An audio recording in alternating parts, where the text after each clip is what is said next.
علیکم ورحمۃ اللہ وبرکاتہ۔ مولانا محمد الیاس گمان حفظہ اللہ تعالیٰ کا عظمت قرآن پر قیمتی واقعہ سناتے ہوئے فرماتے ہیں کہ ایک شخص تھا، حافظ قرآن تھا۔ اس نے اپنی بیوی کو کہا کہ میں دوسری شادی کرنا چاہتا ہوں، تو بیوی نے کہا کہ اس کی ریزن، اس کی وجہ بتا سکتے ہیں آپ؟ کہا کہ ہاں، میں چاہتا ہوں کہ میں بھی پڑھاتا ہوں اور میری بیوی ہو جو بچوں کو بنات کا مدرسہ میں کھلوا دوں، وہ بچوں کو بھی پڑھائے۔ تو کہا مجھے 1 سال آپ دے دیں، میں بھی رشتہ ڈھونڈتی ہوں، آپ بھی ڈھونڈیں۔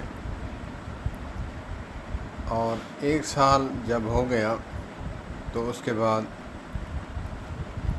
وہ فرماتے ہیں حضرت کے 12 بچوں کی ماں تھی۔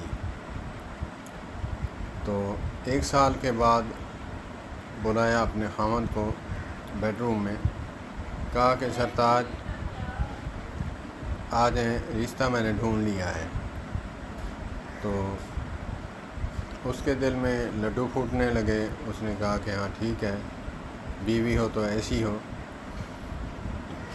کہا کہ یہ قرآن پاک پڑھا ہے، میں نے 1 سال میں اللہ کی توفیق سے توقع کر کے میں نے یہ حفظ کر لیا ہے۔ اگرچہ آپ کا یہ مسئلہ حل ہو چکا ہے تو تب تو نہیں کریں گے نا؟ کہا کہ میرا مسئلہ یہی تھا، یہ حل ہو گیا ہے۔ تو اس نے ماتھا چوما اور بوسہ دیا، بہت خوش ہوا۔